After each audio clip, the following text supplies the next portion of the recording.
Introduction to computers and beyond আমরা part 1-এ দেখেছি যে কিরকম ভাবে কম্পিউটার কাজ করে, আর একটা মোটামুটি বিবরণ আমরা দিতে পেরেছি। এবারে আমরা পার্ট 2-তে একটু অদ্ভুত অভিনব উপায়ে প্রেজেন্ট করতে চলেছি। উদ্দেশ্য হচ্ছে দুটো। 1 নম্বর উদ্দেশ্য হচ্ছে এইটা স্থাপিত করা যে ভালো মতো ম্যাথমেটিক্যাল রিজনিং অর্থাৎ যুক্তিবোধ, অঙ্কের যেরকম ভাবে যুক্তিবোধ কাজ করে সেই রকম ভাবে কাজ করা এবং নিজে থেকে কোনো কিছু চিন্তা করতে পারা। এই জিনিসটা যদি নিজের মধ্যে ভালো করে থাকে এবং তার চর্চা যদি ভালো করে করা যায়, তবেই এই কম্পিউটার সায়েন্স বা কম্পিউটার নিয়ে যেসব পড়াশোনা বা এই নিয়ে কেরিয়ার তার সম্বন্ধে ভাবা যেতে পারে। এক্ষেত্রে যদি একটু কম থাকে বা থাকেই না বা সেই চর্চা করার ইচ্ছেই যদি না থাকে, তাহলে এই লাইনে আসার খুব প্রয়োজন নেই। এই জিনিসটাকে প্রথমে স্থাপিত করা। আর দ্বিতীয়ত হচ্ছে যেভাবে তোরা কেরিয়ার চুজ করবি সেটাকে একটা এই ম্যাথমেটিক্যাল রিজনিং দিয়েই, অর্থাৎ যেটা অন্য নাম হচ্ছে অ্যালগরিদম, যে অ্যালগরিদম দিয়েই আমরা কি কি কেরিয়ার অপশনস আছে এবং কি করলে সেই কেরিয়ার অপশনস এর দিকে এগোনো যেতে পারে, কোন কোন কেরিয়ার অপশনস এর দিকে এগোনো যেতে পারে এবং তাতে কি ধরনের লাইভলিহুড অর্থাৎ জীবিকা অর্জন করা যাবে, সেটা আমরা এই অ্যালগরিদমের মাধ্যমে প্রকাশ করব। আগের দিন আমরা অ্যালগরিদমের কয়েকটা উদাহরণ দেখেছিলাম। আজকে আমরা অ্যালগরিদম বলতে ঠিক কি বোঝায় সেটা জানব। তারপর অ্যালগরিদম কিভাবে লেখা হয় সেটা দেখব, অ্যালগরিদম লিখতে কি কি প্রয়োজন সেটাও দেখব, আর কয়েকটা উদাহরণ। আসলে অ্যালগরিদম কি? আমরা সারাদিন প্রচুর কাজ করি, প্রচুর প্রবলেম সলভ করি, এবং আমরা যে কাজগুলো করি বা যে প্রবলেমগুলো সলভ করি সেগুলো যদি ধাপে ধাপে লিখে রাখা যায় তাহলে সেটাকে আমরা অ্যালগরিদম বলতে পারি।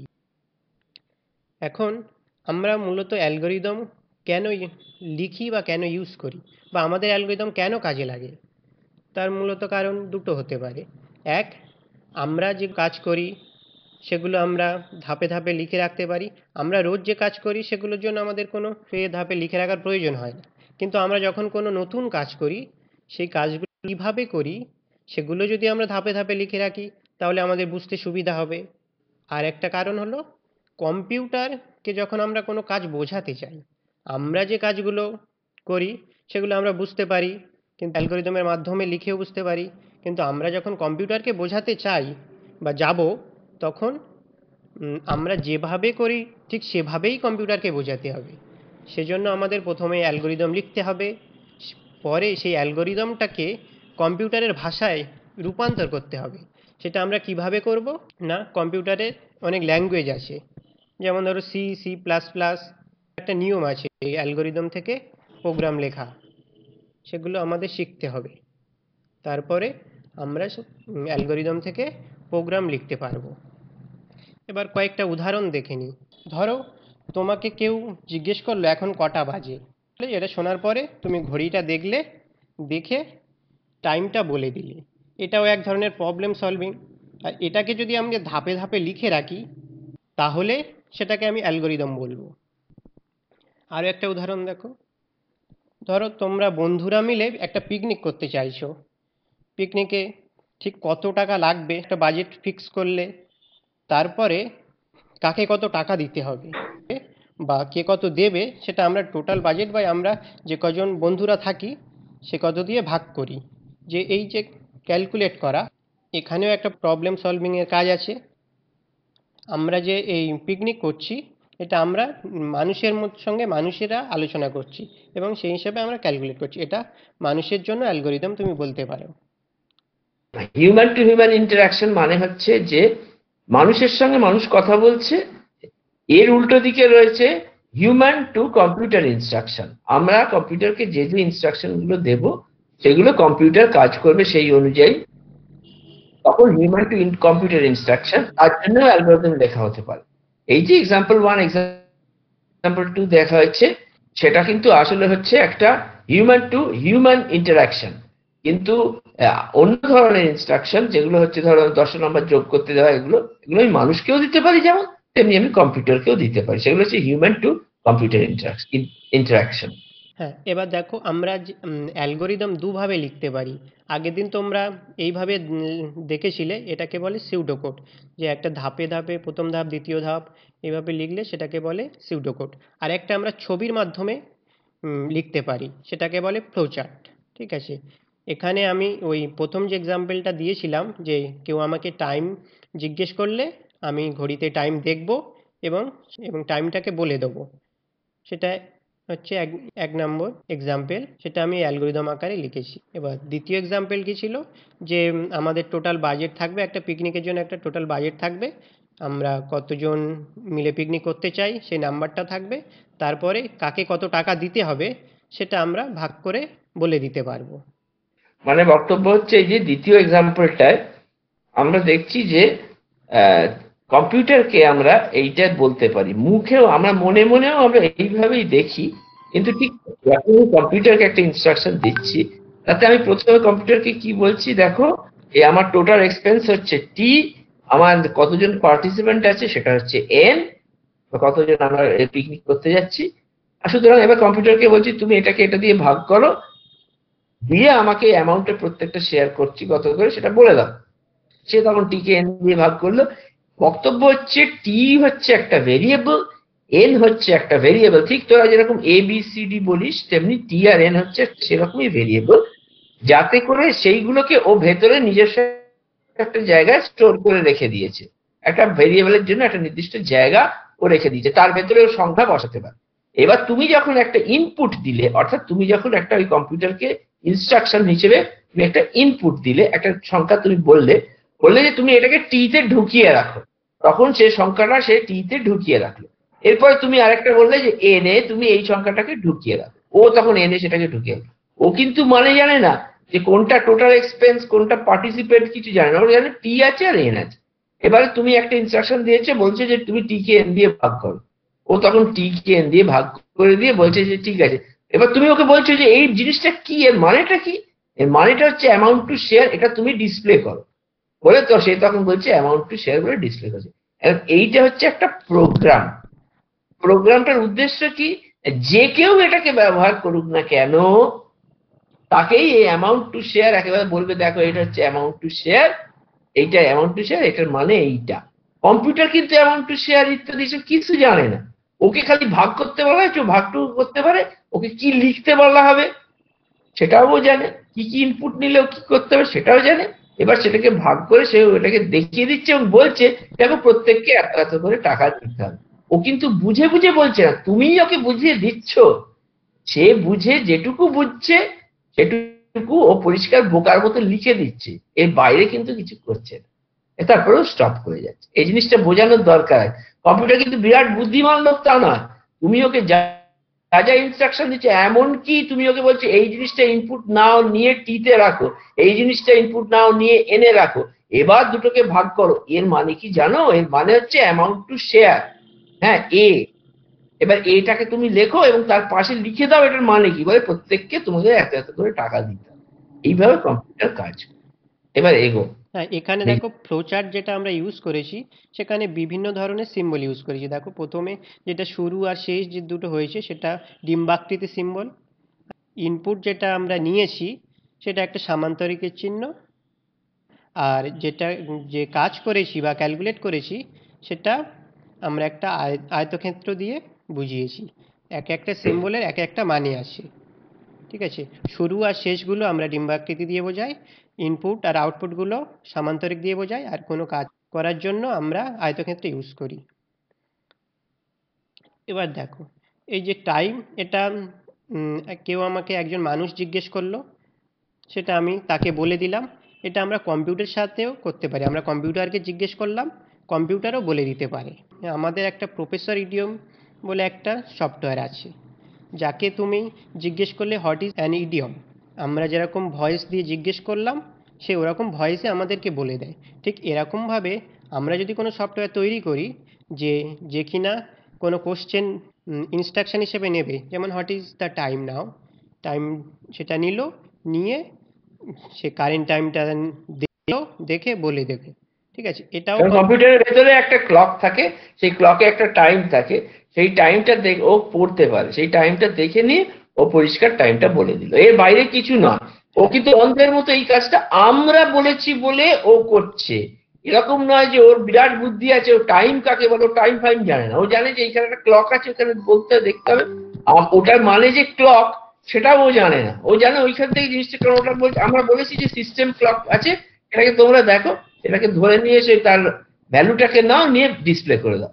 এটা কিন্তু অন্ধের মতো, ওই প্রোগ্রাম যতবার তুমি চালাবে এই প্রোগ্রামটাকে, এই সিউডো কোড দিয়ে লেখা প্রোগ্রামটাকে, ততবার একই জিনিস আউটপুট দিয়ে যাবে অন্ধের মতো। হ্যাঁ, তখন যা টাইম সেটাকে বলে যাবে। এই জিনিসটাকে বোঝার দরকার আছে। কিন্তু এটা হচ্ছে হিউম্যান টু কম্পিউটার ইন্টারাকশনস। হ্যাঁ, আমি বলছি কম্পিউটার করছে, সেটাকেই প্রোগ্রাম লেখা বলে। আর ঠিক তেমনি ফ্লোচার্টও একই রকম ভাবে হতে পারে, যে আমরা বলছি কম্পিউটার করছে। পরের স্লাইডে যাও। হ্যাঁ, এখানে একটা কথা, যে আমরা যে অ্যালগোরিদম লিখেছি সেটা আমাদের জন্য। এই অ্যালগোরিদমগুলোকে যখন কম্পিউটারের ভাষায় কনভার্ট করা হয়, তখন সেটা প্রোগ্রাম হয়ে যায়। ঠিক। এবার দেখো, অ্যালগোরিদমে আমাদের কি কি পার্ট থাকে। একটা ইনপুট থাকে, তাই কিছু স্টেপস থাকে, সেখানে থাকে একটা সিকোয়েন্স, ব্রাঞ্চিং আর লুপ, আর কিছু আউটপুট থাকে। আমরা কিছু ইনপুট নেওয়ার পরে কিছু স্টেপসে কিছু কাজ করি, কাজ করার পরে আমরা আউটপুট দেখাই। ইনপুটের পরে আমি আউটপুটও দেখাতে পারি, স্টেপসগুলো নাও করতে পারি, কারণ আমার এমন কিছু সিচুয়েশন হতে পারে যেখানে আমার কোনো ক্যালকুলেট করতে হলো না বা কোনো কাজ করতে হলো না, ডাইরেক্ট আমি ইনপুট নিলাম, আউটপুট দেখিয়ে দিলাম, সেরকম হতে পারে। কিন্তু জেনারেলি আমরা ইনপুট নিই, কিছু স্টেপস ফলো করি, করি, তারপরে আউটপুট দেখাই। এবার দেখো, সিকোয়েন্স বলতে কি বুঝিয়েছিলাম। হ্যাঁ, স্টেপস এর মধ্যে তিনটে পার্ট আছে, একটা হলো সিকোয়েন্স, একটা ব্রাঞ্চিং, একটা লুপ। ওই স্টেপস গুলো করার কায়দা আছে কিছু, এগুলোকে কায়দা বলে। বিভিন্ন ভাবে আমি ওই স্টেপস গুলোকে আমি লিখতে পারি। তার মধ্যে এইগুলোর ভেতরে সমস্ত এই যে লজিক্যাল রিজনিং বলে যেগুলোকে, অর্থাৎ লজিক, আমি আমার মধ্যে যে লজিক আছে, একটা জিনিসকে আমরা যেভাবে ঠিক কাজগুলো মনে মনে কাজ করি, সেইভাবেই ইনস্ট্রাকশন ফর্মে, অর্থাৎ নির্দেশের মতো করে পরপর সুন্দরভাবে সাজিয়ে লেখাকেই স্টেপস বলছি। এই স্টেপস এর তিনখানা কায়দা আছে, তার মধ্যে একটা সিকোয়েন্স, দুই ব্রাঞ্চিং, আর তিন হলো লুপ। এবার মিজানুর বলো। হ্যাঁ, এবার সিকোয়েন্সটা কি, আমি কোন কাজের পরে কোন কাজটা করব। যেটা প্রথমে লিখব সেটা আমরা প্রথমে করব, যেটা পরে লিখব সেটা পরে করব। আমরা উল্টো পাল্টা করে করি না, অ্যালগোরিদমে উল্টো পাল্টা করে করা হয় না। এটা আমরা সিকোয়েন্স দিয়ে বোঝাই। এবার এইখানে দেখো, n=10 করেছি। এইখানে যে a=2 আছে, এর মানে কিন্তু দুটোর ভ্যালু সমান কিনা এটা চেক করা নয়, এটার ভ্যালু হলো অ্যাসাইন করা। অ্যাসাইন করাটা কি জিনিস, এটাকে বলে অ্যাসাইনমেন্ট চিহ্ন, অ্যাসাইনমেন্ট সাইন। অ্যাসাইনমেন্ট সাইনের দুটো দিক আছে, একটা হচ্ছে বাম দিক, একটা ডান দিক।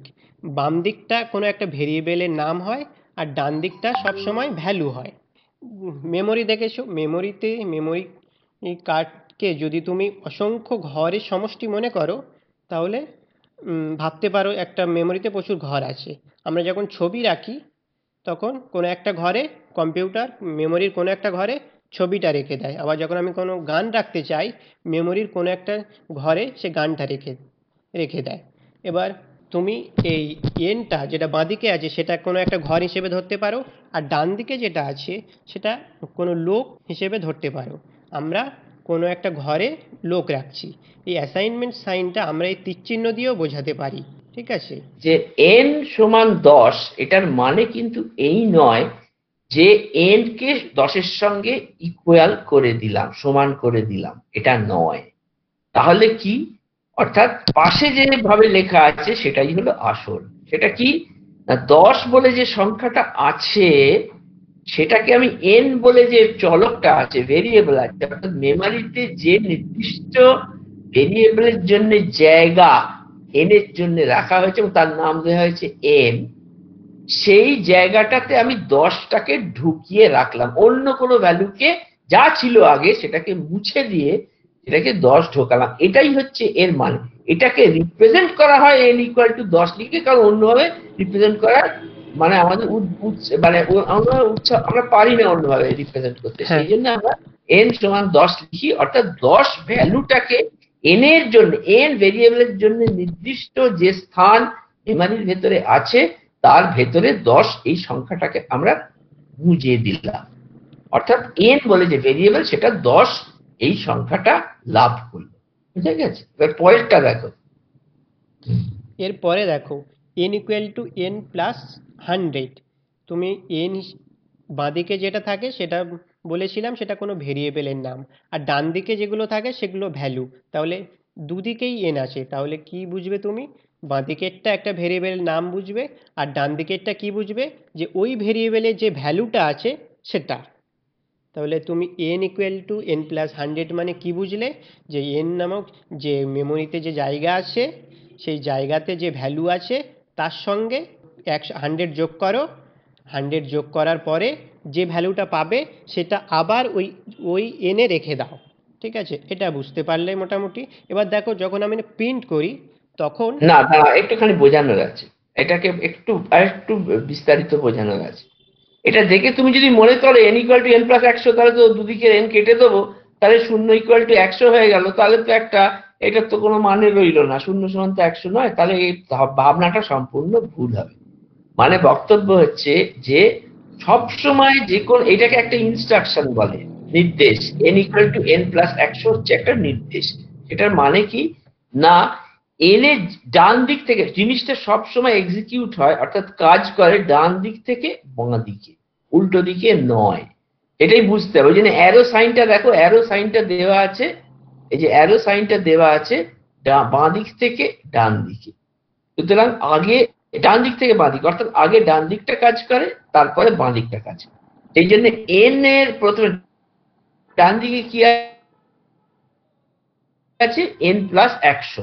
তার মানে n এর এখন বর্তমানে যে ভ্যালুই আছে না কেন, যে ভ্যালু, কি ভ্যালু আছে 10, কারণ 10 আমি ঢুকিয়ে রেখেছি, এই 10 এর সঙ্গে 100 কে যোগ করো, করে আবার সেটা কোথায় রাখো না, n এর ভেতরেই রাখো। এটা আমি n এর ভেতর, m বলে আরেকটা ভেরিয়েবল তৈরি করে সেখানেও রাখতে পারতাম, কিন্তু এটা আমি n এর ভেতরেই রাখলাম। তাহলে কি প্রমাণ হলো? এখন n এর নতুন ভ্যালু কি হলো, 110 হলো। আর রিপ্রেজেন্টেশনটা কি হলো, n equal to n plus 1। অর্থাৎ এই স্টেপ যদি ভবিষ্যতে আবার আসে তাহলে n এর ভ্যালু আগে ছিল 110, তার সঙ্গে আমি 100 যোগ করে কি হলো 210। পরের বার যখন আবার আসবে এই স্টেপ তখন n এর ভ্যালু হয়ে যাবে 210। পরের বার যখন আবার আসবে এই জিনিস সেটা হয়ে যাবে 310। এটা কারণ যাই থাকুক না কেন তার সঙ্গে 100 যোগ করে এটা হয়ে যাবে। এইভাবে বোঝালে সুবিধা হবে। হ্যাঁ, বল। এবার দেখো আমি যখন প্রিন্ট করছি তখন সেই এনে যে ভ্যালুটা ছিল আমি সেটাকেই প্রিন্ট করছি এবং সেটাকেই দেখাচ্ছি।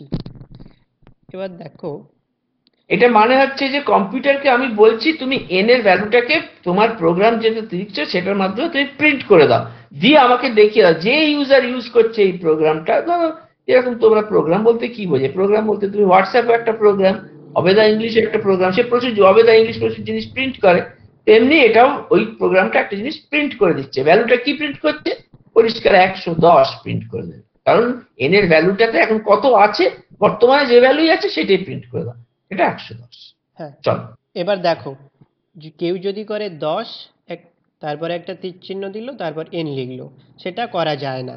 তার মানে তুমি যদি nটাকে একটা ঘর হিসেবে, 10টাকে যদি ভ্যালু হিসেবে ধরে রাখো তার মানে হবে যে তুমি কোনো ঘরে তো আমরা ভ্যালু রাখি বা লোক থাকে, কিন্তু সেরকম না হয়ে মানেটা উল্টো হয়ে যাবে, যে আমরা লোকের ভেতর ঘর হয়ে গেল। লোকের ভিতরে ঘর, সেটা করা যায় না। মানে 10 তো একদম, হ্যাঁ ঠিক কাটা, কারণ এটা হচ্ছে 10 মানে হচ্ছে একটা কনস্ট্যান্ট, অর্থাৎ ধ্রুবক। সেই ধ্রুবকে কি n এর যে ভ্যালু আছে সেটা কি 10-এ ঢোকানো যায়? কখনোই ঢোকানো যাবে না। একটা সংখ্যাতে, সে সংখ্যা, সে ধ্রুবক, তাকে কি আর চলমান কোনো একটা রাশিকে দিয়ে তার ভেতরে করছে, তার ভেতরে যে সংখ্যা আছে সেটা কি 10-এর ভেতরে ঢোকানো যায়? কোনো মতেই সেটা যাবে না। এই জন্য এটার কোনো মানে নেই, কিন্তু n ইকুয়াল টু 10 এর মানে আছে। মানে বক্তব্য হচ্ছে এইটা কেন আমরা এই ধরনের ইনস্ট্রাকশনের কথা এত বলছি, তার কারণ হচ্ছে কম্পিউটার এগুলো বোঝে। এইগুলোকে তুমি যখন একটা প্রোগ্রামে রিপ্রেজেন্ট করছো, প্রোগ্রামে লিখছো, একটা ভাষায় বলছো, তোমাকে ঠিক এই n ইকুয়াল টু 10 এরকম ভাবেই লিখতে হবে, বা এর একটা করেসপন্ডিং, এর একটা সাযুজ্যপূর্ণ একটা কোনো ভাষায় এটাকে ট্রান্সলেট করতে হবে। 10 ইকুয়াল টু n লিখলে কম্পিউটার বুঝতে পারবে না, বলবে এটা ভুল হয়েছে, পরিষ্কার। চলো এগো। এবার ব্রাঞ্চিং, ব্রাঞ্চিংটা কি, আমাদের যখন কোনো কন্ডিশন চেক করি যে দুটো ভ্যালু হতো, ধরো n ইকুয়াল টু কি জিরো, তাহলে এনে যে ভ্যালুটা রয়েছে সেটা কি জিরোর সঙ্গে সমান, এইখানে যে এই ডায়মন্ড সাইন দেখছো ইকুয়াল টু সাইন আছে সেই সাইন, আর এই এন আগে যে ইকুয়াল টু সাইন দেখেছো দুটো সাইনের মধ্যে তফাৎ আছে, আগেরটাকে বলতো অ্যাসাইনমেন্ট সাইন আর এটাকে বলে রিলেশনাল সাইন। এটা এই ইকুয়াল টু সমান চিহ্নের জন্য ইউজ হয়, সমান কিনা সেটা চেক করে। তাহলে তুমি কখন অ্যাসাইনমেন্ট সাইন হিসেবে ইউজ হবে আর কখন রিলেশনাল অপারেটর হিসেবে ইউজ হবে, যখন কোনো কন্ডিশনের ভিতরে থাকবে, যখন আমরা ইফের পরে ইফের ভিতরে ইফ দিয়ে একটা ব্র্যাকেট দিয়ে n ইকুয়াল টু জিরো বা অন্য কিছু করব, তখন সেটা রিলেশনাল অপারেটর, সেখানে কিন্তু ভ্যালু রাখছে না, সেখানে ভ্যালুর সঙ্গে মিলিয়ে দেখছে, যে চেক করছে। ডায়মন্ড সাইন দিয়ে ফ্লো চার্টে কন্ডিশন চেক করি, একটা নাম্বার n নিলাম, পড়লাম বা ইউজারের কাছ থেকে নিলাম, নেওয়ার পরে এনে যে ভ্যালুটা আছে সেটা যদি জিরো হয়, আমি জিজ্ঞেস করলাম ইজ n এর ভ্যালু ইকুয়াল টু জিরো, মানে যদি user n equal to zero দেয় তাহলে is zero equal to zero, n এর ভ্যালুটা আমি বসিয়ে দিচ্ছি, yes zero equal to zero, তখন কি প্রিন্ট হবে না দ্য নাম্বার ইজ জিরো, এটা প্রিন্ট হবে। বা যদি ইউজার ওয়ান দেয় তাহলে আমি n এর জায়গায় ওয়ান বসিয়ে দেবো, one equal to zero, is one equal to zero, no, তখন এই the number is not zero এটা প্রিন্ট হবে। এবার দেখো লুপ, লুপ কি জিনিস না, কোনো কাজ যখন কোনো বারবার রিপিট হবে সেটাকে আমরা লুপ হিসেবে ধরে নেব। এখানে দেখো আমি 1 থেকে 5 পর্যন্ত প্রিন্ট করতে চেয়েছিলাম, এবার আমি যদি না লুপ ইউজ করি তাহলে একই কাজ বারবার হবে, একবার 5, একবার 1 প্রিন্ট করলাম, 2 প্রিন্ট করলাম, 3 প্রিন্ট করলাম, এরকমভাবে আমাকে 5 বার প্রিন্ট করতে হবে, কিন্তু সেটা 5 বারের জন্য সম্ভব। কেউ যদি বলে 5 লক্ষ বার প্রিন্ট করো, মানে এক থেকে শুরু করে 5 লক্ষ, তাহলে এটা তো 5 লক্ষ বার লেখা সম্ভব না, কিন্তু আমরা এমন কিছু উপায় বের করতে পারি যাতে কিনা একই কাজ বারবার করতে পারি, তাহলে তখন সে 5 লক্ষ বলুক 10 লক্ষ বলুক, সেই স্টেপগুলো ফলো করলে সে যত খুশি সেগুলো দেখাতে পারবে। এবং সেটা আমরা এই ফ্লো চার্টে এইভাবে ইউজ করি, একটা কন্ডিশন দিই, যে কন্ডিশনের ভিতরে কন্ডিশনটা চেক করি যে আমি 5 বার চাই, 5 বার যদি হয়ে যায় তাহলে তুমি বন্ধ করে দাও, আর যদি না হয় আবার প্রিন্ট করো। এবার তুমি এইখানে দেখো, যদি এই লুপের জন্য যে প্রোগ্রামটা দেওয়া হয়েছে, যে ফ্লো চার্টটা, তাতে তিনটেই জিনিস আছে, সিকোয়েন্সও আছে, ব্রাঞ্চিং আছে এবং লুপ, তিনটে জিনিস আছে। ব্রাঞ্চিংটা কি বলেছিলাম, যে একটা কোন ধাপের পরে কোন ধাপ হবে সেটা হচ্ছে সিকোয়েন্স। ব্রাঞ্চিংটা কি, একটা কন্ডিশন থাকবে, আর লুপটা একটু তুমি বুঝেছো যে বারবার রিপিট হবে। এখানে দেখো প্রথমে আমি i ইকুয়াল টু জিরো বলেছি, এটাকে বলে ইনিশিয়ালাইজ করা। আমি একটা ভ্যালুকে শূন্যকে আমি আইতে ঢুকিয়ে দিয়েছি, এটা হলো অ্যাসাইনমেন্ট করেছি। এবারে আমি i এর সঙ্গে i প্লাস ওয়ান, দেখো এর সঙ্গে যেমন 100 যোগ করেছিলাম তেমনি এখানে i equal to i plus one করেছি, অর্থাৎ i এর ভ্যালু অরিজিনালি ছিল শূন্য, সেই শূন্যের সঙ্গে 1 যোগ করে আমি i কে 1 করেছি, করলাম তো, করে আমি প্রিন্ট করলাম। কি প্রিন্ট হবে? i এর বর্তমান ভ্যালু, অর্থাৎ i এর বর্তমান ভ্যালু কত? 1, তখন প্রিন্ট হবে 1। তারপর আমি কি জিজ্ঞেস করছি, i 5 এর তলায় আছে, এই যে লেস দেন সাইনটা, i 5 এর তলায় আছে না i 5 এর বেশি আছে? কি দেখলো, i এর বর্তমান ভ্যালু 1, তার মানে ও বললো যে i যেহেতু 5 এর থেকে তলায় আছে, তখন ইয়েসটা হলো, সত্যি হলো, ইয়েসটা সত্যি হলো, ইয়েসটা সত্যি হয়ে এখানে গেল এবং ওখানে গিয়ে ও ওপরে চলে গেল, ওপরে উঠে গেল, ওপরে উঠে গিয়ে i equal to i plus one হলো, অর্থাৎ i এর ভ্যালু এখন কত হলো? আগের ভ্যালু ছিল 1, 1 এর সঙ্গে 1 যোগ করে হলো i এর ভ্যালু হলো 2, তখন প্রিন্ট করলো 2 করে নিয়ে এবার আবার কি দেখলো, i কি লেস দেন 5? না, এখনো লেস দেন 5, কারণ i এর বর্তমান ভ্যালু হচ্ছে 2, সুতরাং 2 ইজ লেস দেন 5, সুতরাং এটা ট্রু হলো, অর্থাৎ এটা সত্যি হলো। পরে চলে গেল ইয়েস দিয়ে, আবার উপরে চলে গেল, এরকম ভাবে 5 অবধি চললো। চলে i এর ভ্যালু যখন 5 হলো, তখন এখানটা চেক করছে কি, ইজ 5 লেস দেন 5? না, i সমান 5, তখনও নো হয়ে গিয়ে নিচে চলে এসে স্টপ হয়ে গেল। এই পুরো জিনিসটাকে বলে একটা অ্যালগরিদম, যেখানে লুপও ব্যবহার আছে, সিকোয়েন্সও ব্যবহার আছে, ব্রাঞ্চিংও ব্যবহার আছে। বোঝা গেছে? দেখো, আমরা একটা সিউডো কোড থাকলে আমরা সেখান থেকে ফ্লোচার্ট ড্র করতে পারি, আবার কোনো ফ্লোচার্ট থাকলে সেটা থেকে আমি সিউডো কোডও লিখতে পারি। এখানে দেখো, প্রথমে এখানে আমরা শুরু করেছিলাম স্টার্ট, এখানেও স্টার্ট করেছি। তারপরে সিউডো কোডে আমরা নাম্বারটাকে রিড করেছিলাম, ফ্লোচার্টেও রিড করেছি। তারপর যখন কন্ডিশন চেক করেছিলাম আমরা এখানে ইফ দিয়ে করেছিলাম, আমরা এখানে ডায়মন্ড বক্স দিয়ে করলাম। ডায়মন্ড বক্স দিয়ে আমরা যে কন্ডিশনটা যখন ট্রু হয়েছিল তখন আমরা দ্য নাম্বার ইজ 0 এটাকে প্রিন্ট করেছিলাম। যদি এখানে কন্ডিশনে দেখো ফ্লোচার্টে যদি ইয়েস হয় তাহলে আমি 0টাকে প্রিন্ট করব। আর যদি ইফ n ইকুয়াল টু 0 এটা যদি ফলস হয় তাহলে আমি দ্য নাম্বার ইজ নট 0 এটা প্রিন্ট করেছিলাম। এবার দেখো, এখানে আরও একটা ফ্লোচার্ট দেখানো হয়েছে, যেটা দুটো নাম্বারের মধ্যে কোনটা বড় সেটা বের করবে। এটা করতে গেলে তোমাকে একটা জিনিস ভালো করে মাথায় রাখতে হবে, যে আমি যে ইউজারের কাছ থেকে নাম্বার নেব দুটো, সেটা এ আর বি, কখনো এ আর বি, এ বড় হতে পারে বির থেকে, আবার বি বড় হতে পারে এ এর থেকে, এটা হতে পারে, অথবা দুটো ভ্যালু এ আর বি সমান হতে পারে। ঠিক তুমি যখন অ্যালগরিদম লিখবে এই তিনটে জিনিস মাথায় রেখে তোমাকে লিখতে হবে। এবার আমি এ আর বিটাকে রিড করলাম, এবার আমি চেক করলাম is A greater than B. আমরা কি করে বুঝি যে এ আর বির মধ্যে যদি নাম, আমরা কি করে বুঝবো? তুমি দেখেছো যে দুটো ভ্যালু দেওয়া আছে 5 আর 3, সেটা 5 বড়, তাই আমি এরকমভাবে লিখতে পারি 5 গ্রেটার দ্যান 3। এবার কেউ যদি এটা লিখে আমাকে জিজ্ঞেস করে 5 গ্রেটার দ্যান 3 এর মানে কি বুঝলে, আমি বলবো যে 5 3-এর থেকে বড়। ঠিক সেমভাবে যদি এ গ্রেটার দ্যান বি হয়, তার মানে এ আর বির ভ্যালু তুমি জানো না, যদি কোনো যখন ভ্যালু দেবে তখন তুমি চেক করবে এতে যে ভ্যালুটা আছে সেটা বি এর থেকে বড় কি না। যদি বি এর ভ্যালু 5 দেয় আর এর ভ্যালু 3 দেয়, তাহলে কি হবে? এ গ্রেটার দ্যান বি, অর্থাৎ 3 গ্রেটার দ্যান 5, নো, সেক্ষেত্রে নো হবে। নো হলে আমি নোর পরে যে ধাপ দেওয়া আছে সেই ধাপে চলে যাব। আর যদি এ ইকুয়াল টু 5 দেয় এবং বি ইকুয়াল টু 3 দেয়, তাহলে আমার যে ধাপ হবে, তাহলে ইয়েসের জন্য যে ধাপ আছে আমি সেখানে চলে যাব। তারপর একই রকমভাবে এবার বি এর থেকে বড় কিনা চেক করলাম, যদি বড় হয় তাহলে আমি সেটাকে বি বড় বলে দিলাম, আর যদি বড় না হয় তাহলেই দুটো সমান হবে। কারণ তুমি এখানে দেখেছিলে যে এ বি এর থেকে একবার বড় হয়নি বলে তুমি এখানে এসছিলে যে বি এর থেকে বড় সেটা চেক করছিলে। সেটা হচ্ছে যে এ গ্রেটার দ্যান বি, এ গ্রেটার দ্যান বি আমি প্রথমে চেক করেছি, এটা হয়নি।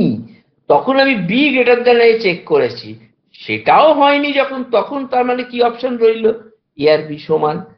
আর মধ্যিখানে একটা, আর একটা জিনিস মধ্যিখানে হতে পারে যে বি গ্রেটার দ্যান এ হয়েছে, তাহলে বি আর গ্রেটার দ্যান, মানে বক্তব্য হচ্ছে যে তুমি এ আর বি তে, এটা বারবার মাথায় ঢুকিয়ে রাখো, এ আর বি তে তুমি যে ভ্যালুই দাও না কেন এই অ্যালগরিদমটা ঠিক হবে। অর্থাৎ এ তে তুমি 3 দিলে কি 5 লাখ দিলে, বি তে তুমি 10 লাখ কি 8 দিলে, সেইটার জন্য এই অ্যালগরিদমের কোনো হেরফের হবে না। এই অ্যালগরিদম তুমি এতে যে ভ্যালুই দাও না কেন, বি তে যে ভ্যালুই দাও না কেন, ঠিক কাজ করবে। অর্থাৎ প্রথমে, কারণ এর ভেতরে একটা লজিক্যাল রিজনিং আছে। আমরাও ঠিক কিন্তু মনে মনে এইভাবেই ভাবি, আমরাও কিন্তু একইভাবে যে তুমি যে ইনস্ট্রাকশন গুলো দেখো, আমরা ঠিক প্রথমে আমরা এইভাবে, কিন্তু আমরা এত তাড়াতাড়ি দেখে অভ্যস্ত যে এই ইনস্ট্রাকশন গুলোকে ভেঙে ভেঙে আমরা কল্পনা করতে পারি না। কিন্তু কম্পিউটারকে যদি দিতে হয়, ভেঙে ভেঙে প্রত্যেকটা স্টেপ আমাদের দিতে হচ্ছে। কিন্তু আমরা মূলত এইভাবেই আমরা ঠিক চিন্তা করে করি, কিন্তু আমাদের অঙ্ক করতে করতে করতে করতে এমন আমাদের দ্রুত করতে পারি যে সেটা করে, কিন্তু কম্পিউটারকে ইনস্ট্রাকশনসটা এরকম ভেঙে ভেঙে ভেঙে দিতে হবে, এবং আমরা মূলত মনে মনে আমরা এইভাবেই ভেঙে ভেঙে কাজটা করি। এবার এগো। হ্যাঁ, এখানে এই ফ্লো চার্টটা থেকে কিভাবে আমরা সিউডো কোড লিখতে পারি সেটা দেখানো হয়েছে। এটা আশা খুব করি জটিল কিছু না, সহজ হ্যাঁ, জিনিস এটা এটা। বুঝতে এগো, পারবে। চলো। হ্যাঁ, হ্যাঁ, এবার দেখো, আমরা যে অ্যালগরিদম আমরা কেন করি লিখি, যে আমরা নিজেদের বোঝার জন্য কোনো কাজ যখন আমরা নতুন করি সেটা আমরা ধাপে ধাপে লিখতে পারি, তার জন্য লিখি। আর একটা কম্পিউটারকে বোঝানোর জন্য লিখি। এবার দেখো, তোমরা যে আগের দিন জানতে চাওয়া হয়েছিল যে তোমরা কে কি হতে চাও। তার মধ্যে ম্যাক্সিমাম ছেলে বলেছিল যে আমি ডাক্তার হতে চাই, কিন্তু ডাক্তার হুম। হতে গেলে কি কি করতে হয় সেটা তুমি জানো না। হ্যাঁ, সেটা যদি আমরা ডাক্তার হতে গেলে কি কি করা উচিত সেটা যদি আমরা ধাপে ধাপে লিখি, তাহলে তার জন্য একটা অ্যালগরিদম হবে, এবং সেটা আমরা দেখব যে কিভাবে লেখা যায়। এটা খুব ইন্টারেস্টিং ওয়েতে একটা মিজানুর ভেবেছে, এবং তোরা সবাই এটা ভালো করে দেখ। দেখলে তোদের দুটো উদ্দেশ্য সাধন হবে। একটা হলো যে মানে ডাক্তারি পড়তে গেলে কতটা কঠিনতার সামনে আসতে হয় সেটা বুঝতে পারবি, অর্থাৎ কিন্তু সেই কঠিনতাকে কিভাবে অতিক্রম করা যায় সেটাও বুঝতে পারবি। আবার যদি অতিক্রম করা না যায় তাহলে অন্য কি কি জিনিস পড়া যেতে পারে সেটাও তোরা বুঝতে পারবি, এবং সেটা সবই অ্যালগরিদমের মাধ্যমে, যাতে করে তোদের এই ম্যাথমেটিক্যাল রিজনিং তোদের আরো দৃঢ় হবে। দেখো, এগো।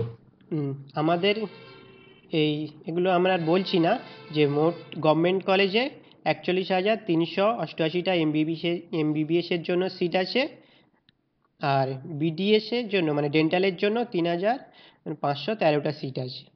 প্রাইভেট কলেজে 35,540টা সিট আছে এমবিবিএসের জন্য, আর বিডিএসের জন্য 23,260টা সিট আছে। এবং প্রাইভেট কলেজে পড়তে গেলে সেটা প্রচুর টাকা লাগে। কোনো কলেজে 10 লক্ষের নিচে, কোনো কলেজে আবার কোথাও আবার 20 লক্ষ, 22 লক্ষ এরকম, কিন্তু আমরা এভারেজ হিসেবে 10 লক্ষ ধরেছি। ঠিকভাবে ডেন্টাল ডেন্টালেও এরকম 7 লক্ষ টাকা এভারেজ খরচা হয় প্রাইভেট কলেজে পড়লে। সরকারি কলেজে যদি পেয়ে যায় তাহলে খুব কমে হয়ে যাবে। এবার দেখো, মোট সিট হচ্ছে এখানে 76,000, আর এখানে 26,000, 1 লক্ষের কিছু বেশি। কিন্তু কত লক্ষ ছেলে পরীক্ষা দেয় জানো?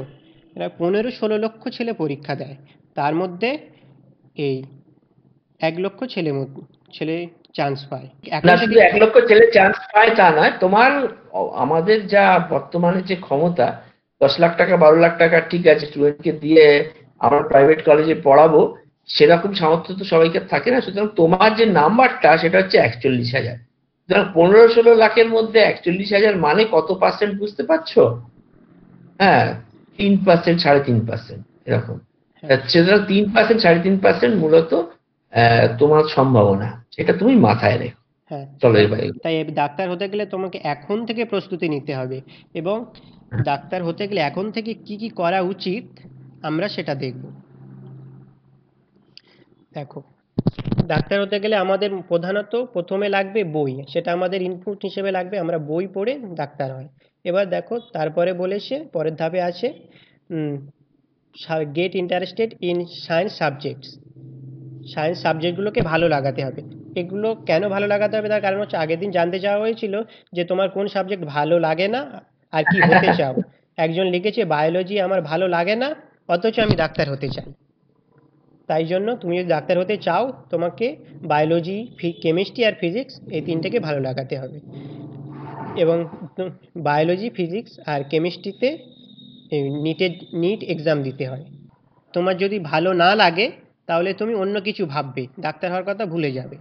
আর যদি ভালো লাগে তাহলে তোমাকে কি করতে হবে, এখন থেকে, এখন তো 8-9-এ পড়ো, এখন থেকে তোমাকে পাগলের মতো পড়তে হবে। পড়ে মাধ্যমিকে খুব ভালো, ভালো মার্কস হ্যাঁ, পেতে হবে। মার্কস পেতে হবে। তুমি মাধ্যমিক দেওয়ার পরে যে 3 মাস সময় পাবে বা 2.5 মাস সময় পাবে, তখন থেকে 11-এর বইগুলো ভালো করে দেখবে। সেগুলো তুমি পড়ে দেখবে যে তুমি সায়েন্স নিলে পারবে কিনা। যদি পারো তাহলে সায়েন্স নেবে, আর যদি না পারো তাহলে সায়েন্স নেবে না, তখন অন্য কিছু করার কথা ভাববে। আর যদি সায়েন্স নাও তাহলে তুমি 11 থেকে খুব ভালোভাবে পড়া শুরু করবে। কারণ অনেকেই থাকে যে 11-এ পরীক্ষা হয় না, পড়বো না। কিন্তু তুমি নিট দিতে গেলে তোমাকে 11 এবং 12 দুটো বছর থেকেই কোশ্চেন হয়, তাই তোমাকে 11 থেকে ভালো করে পড়তে হবে। পড়লে, পড়ার পরে তুমি নিট দিলে, এবার অনেকের মানে মন চেঞ্জ হয়ে যায়। যেমন আমার আমার ইচ্ছে ছিল যে আমি নিট দেব, কিন্তু 2 বছর পড়ার পরে আমার আর নিট দেওয়ার আর ইচ্ছে হয়নি। তুমি যদি না নিট দাও তাহলে তুমি অন্য কিছু করার কথা ভাববে। সেই অন্য কিছু কি কিন্তু হতে পারে? অন্য কিছুটা কিন্তু আগের অন্য কিছুর থেকে আরো অন্য কিছু, কারণ হ্যাঁ, এটা তোমার সায়েন্সে কিন্তু আগ্রহ হয়েছে, হ্যাঁ, কিন্তু তুমি নিট দিতে চাও না, সেই জন্য তোমার একটা অন্য ধরনের কেরিয়ারের কথা ভাবা হয়েছে। হ্যাঁ আর আগেরটা হচ্ছে তুমি সায়েন্সটাই তোমার ভালো লাগেনি, সেই জন্য তুমি অন্য কেরিয়ারের কথা হ্যাঁ, ভাবতে ভেবেছো। ওখানে অন্য কিছু এবারে 1 ছিল, এখানে অন্য কিছু 2। টু। ঠিক আছে, আমরা পরে ওখানে কি কি আছে সেগুলো গিয়ে দেখব। এবার যদি তোমার নিটে যদি তুমি পরীক্ষা দাও, তাহলে তোমাকে ভালো রেজাল্ট করতে হবে। এবার তারপরে এখানে আছে goat good rank and got chance for medical. এটা মানে রেজাল্টের পরে, নিট দেওয়ার পরে যখন রেজাল্ট বেরোচ্ছে ঠিক তারপরে তুমি চেক করলে যে তোমার র্যাঙ্কটা ভালো হয়েছে এবং তুমি কি চান্স পেয়ে গেছো। তুমি যদি চান্স পেয়ে যাও, তাহলে তুমি ডাক্তারি পড়া শেষ করবে, এবং শেষ করলে তুমি একটা মেডিকেল সার্টিফিকেট পাবে, এবং মেডিকেল এখন এইখানে একটুখানি ছোট্ট একটা ব্যাপার আছে, গড গুড র্যাঙ্ক। এবার হচ্ছে আমার র্যাঙ্ক পেলাম, কিন্তু মেডিকেল স্টাডিতে ঢুকতে পারলাম না, কারণ আমার প্রচুর খরচা, কারণ আমি প্রাইভেট কলেজে পেয়েছি। বেশিরভাগ যদি পাওয়া যায়, বেশিরভাগটাই প্রাইভেট কলেজে পায়, যারা পায় আর কি। সেই প্রাইভেট কলেজে পেলে প্রচুর খরচা, 15 লাখ 20 লাখ টাকা খরচা, তাতে মানে চাটি বাটি বিক্রি করে দিয়ে, বাড়ি বিক্রি করে দিয়েও অনেকে পড়ে। সুতরাং ওইখানে একটা ছোট্ট ইয়েস হলেই যে কমপ্লিট মেডিকেল স্টাডি হবে তার কোনো মানে নেই। মধ্যিখানে যদি টাকা পয়সা থাকে বা সেরকম কোনো মেডিকেল এডুকেশন লোন নেওয়া যায় বা সেরকম, এটা বেশিরভাগ ক্ষেত্রেই তারা তাই করে, এবং সেই টাকা ফেরত দিতে হয়। সেই টাকা ফেরত দিতে একবারে জান বেরিয়ে যায়, সত্যি কথা বলতে। হ্যাঁ, মানে ওটা তাহলে তোমাকে গভর্নমেন্টে পেতে হবে। ভালো হ্যাঁ, নিট মানে সেটা গভর্নমেন্টের জন্য দেখতে হবে, প্রাইভেটের জন্য এবং তুমি যার জন্য ভাববে তার না। মানে তোমার চান্স হচ্ছে 3 থেকে 3.5%। তোমার সেই হ্যাঁ, কনফিডেন্স যদি থাকে তবে তুমি ঢুকবে। চলো। এবার তুমি ভাবলে যে তুমি পরের বছরের জন্য আবার নিট দেবে কিনা, ভাবলে তোমার দাঁড়া মনে। দাঁড়া দাঁড়া দাঁড়া, নট গুড র্যাঙ্ক নো হয়েছে মানে আমি খুব একটা র্যাঙ্ক ভালো পাইনি, হ্যাঁ, তার মানে আমি মেডিকেলে চান্স পাইনি। হ্যাঁ, এবারে ঢুকছো তুমি। হ্যাঁ, এবার তুমি ভাবলে যে না আমার দ্বারা হবে না, বা আমি ভালো নই, কারণ আমার 10 লক্ষ বা 15 লক্ষ র্যাঙ্ক করেছি, তাহলে আমি পারবো না। তুমি তখন ছেড়ে দেবে। এবার তুমি যদি আবার প্রিপারেশান নিতে চাও, তাহলে ঠিক কী করতে হবে আমরা সেটা decision making and preparation process ওখানে গিয়ে দেখব। পুরো জিনিসটার পুরো জিনিসটার আসল উদ্দেশ্যটা কি? এই উদ্দেশ্যটা হচ্ছে যে এই পর্যন্তর মধ্যে একটা বিরাট কিছু তোমাদের যে ইনসাইট দেওয়া হচ্ছে বা তোমরা প্রচুর কিছু জিনিস পেলে তা নয়, কিন্তু অ্যালগরিদমের মাহাত্ম্যটা কি, কিরকম ভাবে আমরা মানুষ চিন্তা করি, এটা হিউম্যান টু হিউম্যান ইন্টারাকশন। এটা ধরো আমরা তোমাদের অভেদ হয়ে তোমাদের বোঝাচ্ছি, সেই যদি আমরা সেই বোঝানোটাকে আমরা একটা অ্যালগরিদমের ফর্মে লিখি, তাহলে মোটামুটি ভাবে এটা এইরকমই দাঁড়াবে। হুম। এইভাবেই মানুষ চিন্তা করে, বা এইভাবেই তোমার বাবা মা বা অভেদ তোমাদেরকে বোঝাবেন, এটাকে একটা অ্যালগরিদম ফর্মে আমরা লিখেছি। এবার এই ডিসিশন মেকিং প্রসেসটা যখন যাচ্ছে, সেখানেই অভেদের আসল কেরামতিটা আসছে। অভেদ এখানে অনেক কিছু জিনিস ভেবে রেখেছে, চিন্তা করে রেখেছে, পড়ে রেখেছে এবং জেনে রেখেছে, সেইগুলো তোমাদের মধ্যে এবার ঢোকানোর চেষ্টা করা হচ্ছে। সবসময় মনে রাখবে, সবসময় মনে রাখবে যে এমন কিছু জিনিস আছে যেটা তোমাদের নিয়ন্ত্রণে নয়।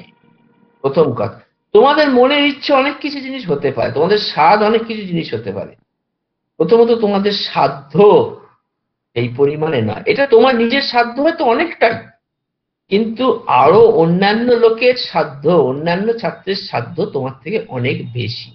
তুমি একটা কম্পিটিটিভ এক্সাম দিতে যাচ্ছ, সেইখানে তুমি নিজেকে একটা গ্রামে বসে অ্যাসেস করা, নিজেকে বোঝার আমি কতটা পারবো কি না পারবো, ইচ্ছে থাকলেই হয় না, ইচ্ছেকে ঠিকভাবে প্রকাশ করতে হয় এবং সেটাকে তার জন্য পরিশ্রম করতে হয়।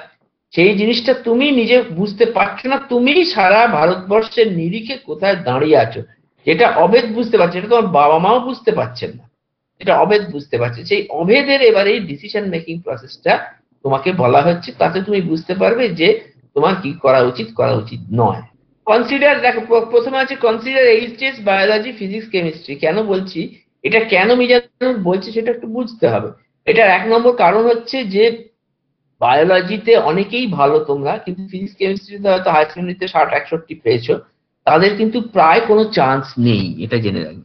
ফিজিক্স অনেকেই বায়োলজিতে উতরে যায় নিটে, কিন্তু ফিজিক্স কেমিস্ট্রিতে উতরতে পারে না, এবং তার সঙ্গে দেখা যায় যে হায়ার সেকেন্ডারিতে কিরকম নম্বর পেয়েছে তার সঙ্গে অনেকটাই সমানুপাতিক। সেই জন্যই ও বারবার বলছে, ও বলছে যে ফিজিক্স কেমিস্ট্রির নাম্বারটা, ফিজিক্স কেমিস্ট্রি ভালো লাগে কিনা অনেকটাই নির্ভর করছে। এবারে বলছে আর দিস মার্কস গুড এনাফ, মানে এগুলো কি যথেষ্ট ভালো? না, তুমি নিজে বুঝছো শুধু নয়, অবেদও তোমাকে বোঝাচ্ছে। তখন তুমি বলছো think of a different career. অর্থাৎ এখানেও তুমি বেরিয়ে যাচ্ছ, আগেও তুমি বেরিয়ে গিয়েছিলে কিরকম, নিজেই বুঝে বেরিয়ে গিয়েছিলে যে আমি ততটা ভালো নই বলে বেরিয়ে গেছি।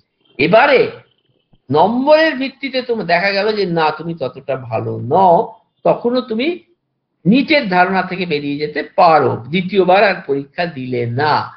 আর যদি হয় ইয়েস, অর্থাৎ হ্যাঁ নাম্বার বেশ ভালো আছে, তখনই তুমি দ্বিতীয়বার নিটের কথা তুমি ভাবতে পারছো। হ্যাঁ তাতে কি লেখা আছে যে consider NEET rank and marks obtained in NEET and cut off marks. হ্যাঁ মানে অন্যরা যেসব কাট অফ মার্কস আগের বছরে কতটা নেমেছে সেই অনুযায়ী আর তুমি কতটা পেয়েছিলে নম্বর, এবং তোমার র্যাঙ্ক কতটা হয়েছে এবং কত র্যাঙ্ক অব্দি চান্স পেয়েছে, এই দুটোকে কনসিডার করা হচ্ছে।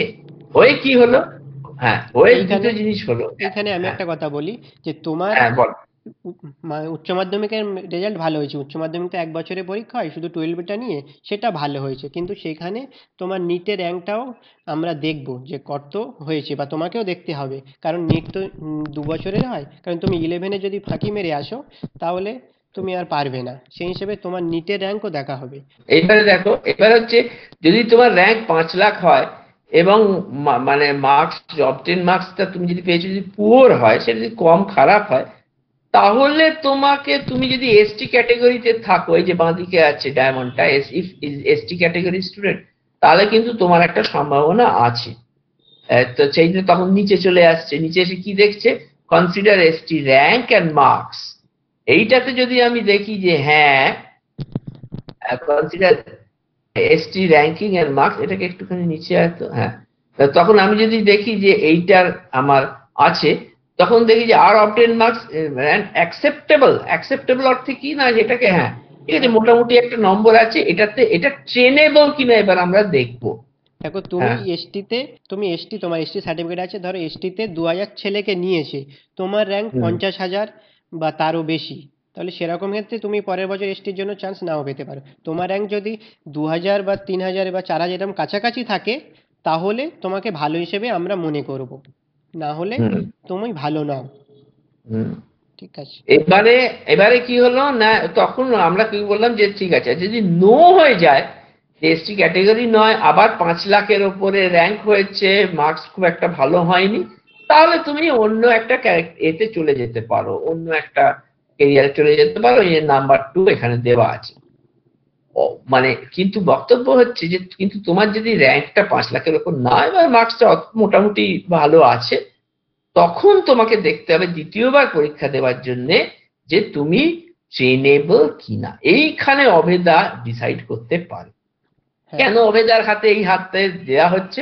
কারণ অভেদা তোমাকে স্পন্সর করবে, এইটার জন্যই বলছি। অভেদা এই গ্যারান্টি আমরা দিচ্ছি যে অভেদা তোমাকে মধ্যে যদি দেখে যে তোমার মধ্যে সত্যিকারের ক্ষমতা আছে, তুমি ট্রেনেবল, তাহলে তোমাকে ট্রেনিং এর ব্যবস্থা করবে। কোথায় কোথায় ট্রেনিং এর ব্যবস্থা করবে দেখো, নিচে ইয়েস দিয়ে লেখা আছে, get support from Abheda and take coaching in Pathfinder, Aakash, Amin, এগুলো অনেকেই দেয়া হয়েছে। দুজনকে এরকম দেয়া হয়েছে, শামিমাকে দেওয়া হয়েছে আর রাহুলকে দেওয়া হয়েছে। তারা নিজেদের মতো চেষ্টা করেছে, এখনো তাদের হয়নি, কিন্তু হয়তো হবে, এবং দুবার তিনবার এরকম হচ্ছে। আর যদি দেখো ট্রেনেবল নয়, অর্থাৎ কেন ট্রেনেবল নয় আমি বলছি, যে ট্রেনেবল এই জন্য যে তাকে অনেকটা ইনপুট দিলেই যে সে তার অনেকটা আউটপুট হবে সেই ছাত্রছাত্রীর, তার কোনো মানে পরিষ্কার নিয়ম আমরা বুঝতে পারছি না বা হয় না। তুমি যদি 6 ঘন্টার জায়গায় 10 ঘন্টা পড়ো, তার মানে তুমি বেশি শিখবে তা তো নয়, কিন্তু এর জন্য প্রচন্ড পড়তে হয় নিটের জন্য। হ্যাঁ সেই জিনিসটাকে আমরা অ্যাসেস করব, সেটা আমরা বারবার বুঝবো, বুঝে যদি দেখি যে ট্রেনেবল, তাহলে আমরা তখন তাকে পাথ ফাইন্ডারে দিতে, এটা আমাদের বোঝার কিছু কায়দা আছে। যদি দেখি না একে ট্রেনেবল না, এই যতদূর পড়েছে ততদূরই পড়তে হবে, তা নইলে বেশি পড়লে মাথা ধরে যায় বা এ শেখে না, বা এরকম যখনই বুঝবো, ছোট্ট একটা পরীক্ষা নিয়ে আমরা এটা বুঝবো, যে তার ফলে আমরা বুঝবো যে না একে একটা অন্য অন্য একটা কেরিয়ারে দিকে আমরা এগিয়ে দেবো নাম্বার। ব্যাস, এবারে এগো। হ্যাঁ আর তুমি যদি এইখানে এসে পৌঁছাও, মানে তুমি ট্রেনেবেল হও, তারপরে তাহলে তোমাকে অবেদ হুম। সাপোর্ট করে, 10 লক্ষ র্যাঙ্ক করে নিট নিতে চাও বা পড়তে চাও, তাহলে অবেদ থেকে কোনো সাপোর্ট পাবে না। তুমি নিজে নিজে সেটা করতেই পারো, হ্যাঁ, তোমার তুমি নিজের নিজে নিজেও সেটা কনফিডেন্স করতে আছে, পারো। তুমি করতে পারো। আমরা বুঝেছি যে না, এটাতে তোমাকে ঠিক এই নিটের জন্য এগোনো যাবে না, অন্য কিছুর জন্য এগোনো যাবে, এবং তার জন্য আমাদের সাপোর্ট দেওয়া হবে।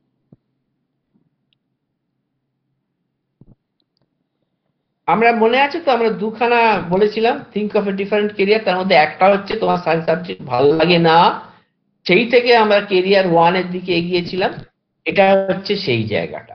আর আরেকটা হচ্ছে নাম্বার 2, যেটা তোমার সায়েন্স সাবজেক্ট ভালো লাগে কিন্তু তোমার নিটের জন্য তুমি এলিজিবল হলে না, বা ঠিক মতো ঠিক দাঁড়ালো না ব্যাপারটা, তখন একটা ডিফারেন্ট কেরিয়ার। এই দুটোকে কিন্তু আলাদা আলাদা করে সাব প্রসেস হিসেবে, এগুলোও অ্যালগরিদম, কিন্তু ওই অ্যালগরিদমের একটা অংশ হিসেবে এটাকে ভাবা হচ্ছে। দেখো, হ্যাঁ, এবার তোমার সায়েন্স ভালো লাগে না, তুমি সেক্ষেত্রে কি কি কেরিয়ার অপশান আছে সেগুলো দেখলে, দেখার পরে সেগুলো নিচে আছে, এটা এখন দেখে নিচ্ছ, পরে তুমি মাধ্যমিকের পরে সেটা কি কি সাবজেক্ট নিয়ে কোন দিকে এগোতে চাও এবং সেই অনুযায়ী তোমাকে কি সাবজেক্ট নিয়ে পড়তে হবে সেটা অবেদের সঙ্গে আলোচনা করে তোমার যে প্রথমে হচ্ছে consult with Abheda and choose the stream with subjects in which you are comfortable with. তোমার কি কি পরিষ্কার আরাম, আনন্দ কিসে, আরাম কিসে, সেটা আমরা দেখবো। সেটা কি হতে পারে, সায়েন্স ভালো লাগে না, আর্টস আর কমার্স, এতে ছাড়া কোনো অপশন নেই, সেটা আমরা দেখলাম, দেখে বললাম যে চোজেন স্ট্রিমটা কি হবে। যদি আর্টস হয় তাহলে নিচের দিকে এসো, একটুখানি নিচের দিকে এলে দেখতে পাবে যে consult with Abheda and choose courses, কি ধরনের কোর্স আছে। বিএ হতে পারে, বিএফএ মানে হচ্ছে ব্যাচেলার ইন ফাইন আর্টস, তোমাদের অনেকেরই দেখছি আঁকা টাকার উপরে আগ্রহ আছে, তোমরা যদি সেদিকে যেতে চাও সেদিকেও ঠেলে দেওয়া হবে। আর ল, ল বা ক্ল্যাট, যেটাতে ক্ল্যাট দিয়ে, ক্ল্যাট বলে একটা সর্বভারতীয় পরীক্ষা হয়, সেটা দিয়ে ঢোকা যেতে পারে এই ব্যাচেলার অফ আর্টস, অর্থাৎ বিএ, ব্যাচেলার ডিগ্রিতে বিএ ডিগ্রি পাওয়ার জন্য, সেটা একটা পাথ। বিএফএ অর্থাৎ ব্যাচেলার, এতে ফাইন আর্টসে বহু জায়গায় পড়ানো হয়, গভর্নমেন্টের আর্ট কলেজ আছে ইত্যাদি, এটা আছে। বা তোমার রবীন্দ্র ভারতী ইউনিভার্সিটি বা তোমার বিশ্বভারতী ইউনিভার্সিটি, এইসব গুলোতে পড়ানো হয়। তার জন্য যা যা করবার দরকার আমরা করবো। আর লয়ের জন্য যে ট্রেনিং দরকার, সেটা আমরা ক্ল্যাটের জন্য পরীক্ষায় বসার জন্য সেটাও আমরা দিতে পারি। এবার কি হলো, চোজেন কোর্স স্ট্রিমটা আগে তুমি চুজ করে নিলে, আর্টস না কমার্স, তার মধ্যে তুমি আর্টস নিয়েছো। এবারে আর্টস এর ভেতরে আমরা ঢুকেছি, ঢুকে দেখছি কি চোজেন কোর্সটা কি, বিএ। বিএ যদি হয় তাহলে আমার কি কি হতে পারে, তোমার এই যে পরে যে নিচে যে চৌকো বাক্সটা আছে, সেটাতে তোমার কি কি তোমার পড়তে হবে, শুধু পড়তে হবে না, এতে কি কি ভবিষ্যতে চাকরি পাওয়া যাবে সেটাও আমরা লিখে দিয়েছি। দেখো, টিচিং আছে বা হায়ার স্টাডিজ আছে, এগুলো খুব ভালো করে লক্ষ্য করো। টিচিং এবং হায়ার স্টাডিজ আছে, MA, BEd, PhD, MSW. MSW হচ্ছে মাস্টার ইন সোশ্যাল ওয়েলফেয়ার। এই 4টে এরিয়ায় তুমি করতে পারো। বিএ করলে তুমি যদি টিচিং এ ঢোকো, তাহলে হায়ার স্টাডিজ, টিচিং বা হায়ার স্টাডিজ যদি তুমি করো, টিচিং এ ঢুকতে তোমার এমএ লাগবেই। এবং যদি চাকরি পেতে হয় তাহলে তোমাকে বিএড করতেই হবে, এমএ বিএড। বা তোমাকে যদি আরো কলেজে পড়াতে চাও, তোমাকে এখন পিএইচডি করতেই হবে। আর যদি তুমি এনজিও তে চাকরি করতে চাও, তাহলে তোমাকে মাস্টার ইন সোশ্যাল ওয়েলফেয়ার করলে সুবিধে। অন্য বিএ এমএ করেও করা যায়, তবে এমএসডব্লিউ করলে তোমার এই বিএ, তোমার এনজিও তে কাজ করা বা অন্যান্য গভর্নমেন্টের কিছু কিছু চাকরি আছে তাতেও অনেক সুবিধে হয়। এবং পরবর্তীকালে স্ট্রিম চেঞ্জ করে এইচআর এ ঢোকানো, অর্থাৎ হিউম্যান রিসোর্সে বিভিন্ন কোম্পানিতে ঢোকা যায়। এবং তারপরেরটা কি সুবিধে, আর্টস পড়লেই যে তোমার সব অন্য পাঠ বন্ধ হয়ে গেল, তোমাকে শুধু টিচিংই করতে হবে তার কোনো মানে নেই। তুমি কম্পিটিটিভ এক্সামে বসতে পারো। তাতে কি কি আছে, ডাব্লিউবিসিএস আছে, আইপিএস আছে, যেটা তানিশা লিখেছে এবং সেটা আমার খুব পছন্দ হয়েছে। আমার খুব, এই যে একটা বোল্ডলি একটা মেয়ে সেটাকে করতে চাইছে আইপিএস, অর্থাৎ পুলিশের জন্য হবার চেষ্টা করছে, পুলিশ এবং মানে আইপিএস ক্যাডারে, সেটা খুব ভালো লেগেছে। ব্যাংক আছে, রেল আছে, এগুলোর জন্য মোটামুটি ভাবে একই রকমের প্রস্তুতি লাগে। এবং তোমরা জানো বোধহয়, এখানে জয়া আছে, আমাদের বাড়িতে থাকে, এখানে থেকে পড়াশোনা করে, জয়াকে আমরা ডাব্লিউবিসিএস থেকে ঠেলে দিয়েছি এবং সে তার জন্য যা ট্রেনিং লাগে সে তার ব্যবস্থা আমরা করে দিয়েছি। কিন্তু আইপিএস আইএএস এর একটুখানি অন্য ধরনের ট্রেনিং লাগে। ডাব্লিউবিসিএস, ব্যাংকিং, রেল, এগুলো সব মোটামুটি একই, কিন্তু আইপিএস আইএএস এর জন্য আরেকটু ভালো রকমের ট্রেনিং লাগে, দরকার হলে সেটা দেওয়া হবে, তানিশাকে জানিয়ে রাখলাম। আচ্ছা, আরেকটা হচ্ছে ওই যে ধরনের, যে তুমি যদি বিএ এমএ করো তাহলে তোমার কোনো কোম্পানিতে তুমি এই যা হিউম্যান রিসোর্স অর্থাৎ মানুষের ডেভেলপমেন্টের জন্য এক ধরনের চাকরি আছে, তার জন্য আবার এমবিএও করা যেতে পারে, সেগুলো করে করা যেতে পারে। বা মিডিয়া জার্নালিজম এই দিকেও তুমি বিএ বিএসসি করতে পারো। খুব ভালো ভালো কোর্স আছে, যাদবপুরে আছে, সেগুলো আমরা ভালো করে তোমাদের এগিয়ে দিতে পারি। আর তোমার এনজিও ইত্যাদিতে কাজ আছে। মিডিয়া জার্নালিজমের কোর্স করলে তোমার দুটো দিকে তুমি যেতে পারো। একটা হচ্ছে টিভি চ্যানেলগুলোতে বা খবরের কাগজে তুমি জার্নালিস্ট হতে পারো, বা ডেস্কে বসে কাজ করতে পারো, লিখতে পারো। সবাইকে যে টিভিতে গিয়ে বকবক করতে হবে তার কোনো মানে নেই। আর মিডিয়াতে তো জানো অনেক ধরনের কাজ আছে। তুমি এডিটিং করতে পারো, ভিডিও এডিটিং করতে পারো, অনেক ধরনের মিডিয়াতে তুমি কাজ করতে পারো। এরপরে হচ্ছে বিএফএ। এটা খুব ইন্টারেস্টিং এরিয়া।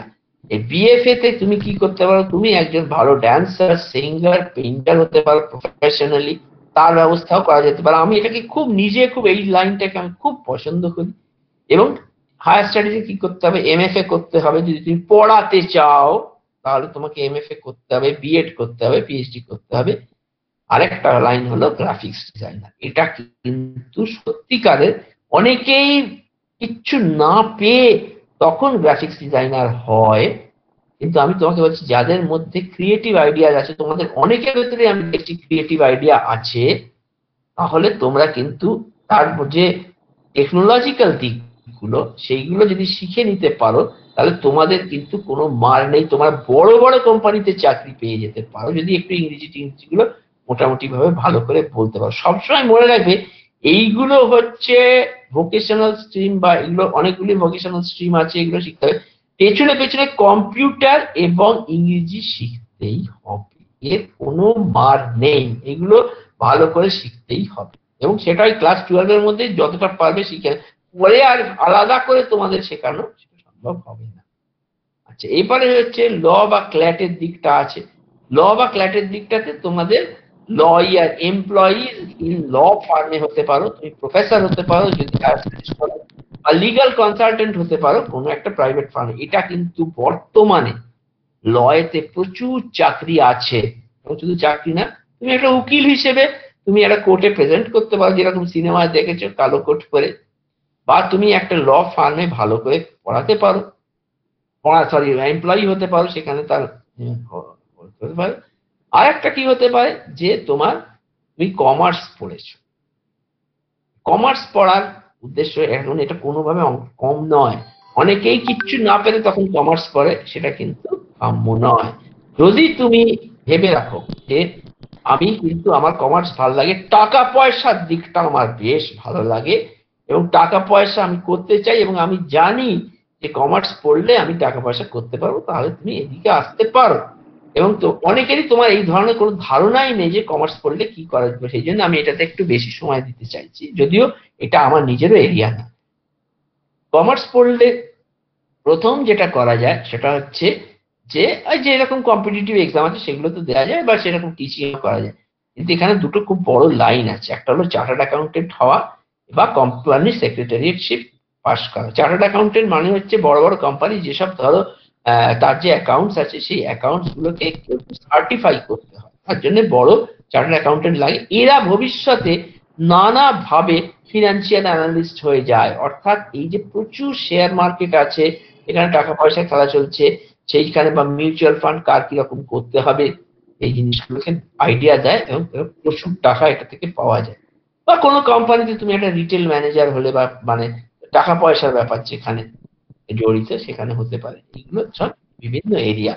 আর হচ্ছে তুমি যদি দেখো যে বিকম করেও অনেকে ল বা ক্ল্যাটের দিকে এগোয়, ওই যে বাঁ দিকের অ্যারোটা আছে, এই করেও তুমি লয়ার হতে পারো।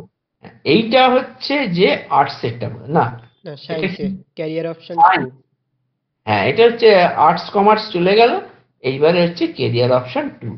কেরিয়ার অপশন 2 তে দেখো, এইটাকে আমি বলছি যে তুমি সায়েন্স ভালো লাগে কিন্তু তোমার নিটে হলো না, বা নিটে ইচ্ছে নেই, তখন তোমার স্ট্রিমকে চুজ করার ব্যাপার আছে। বায়ো সায়েন্স নিতে পারো, পিওর সায়েন্স নিতে পারো। অনেকেই তোমরা পিওর সায়েন্স নেবে, তোমরা বায়ো সায়েন্সের দিকটা ভাবোইনি। পিওর সায়েন্স আচ্ছা, এবার মিজান তুই একটু বল, বুঝিয়ে বল, তাড়াতাড়ি বলবি। হ্যাঁ, তুমি উচ্চ মাধ্যমিকে নিট দেওয়ার জন্য পড়েছিলে সেখানে তুমি বায়োসায়েন্স নিয়েছিলে অথবা পিওর সায়েন্স। বায়োসায়েন্স মানে কি, যে তোমার ম্যাথ থাকবে না। আর পিওর সায়েন্স যে তোমার অপশনাল সাবজেক্ট হিসেবে থাকতে পারে আবার নাও পারে। এবার তুমি যদি বায়োসায়েন্স নিয়ে পড়ো এবং যদি নিটে না চান্স পাও, তাহলে তোমার কি কি অপশান হতে পারে? তুমি বিএসসি করতে পারো। বিএসসি কি কি সাবজেক্টে করতে পারো? Agriculture, zoology, botany, microbiology, molecular biology, genetics, food and nutrition. আর মেয়েদের জন্য বিএসসি নার্সিং বা জিএনএম।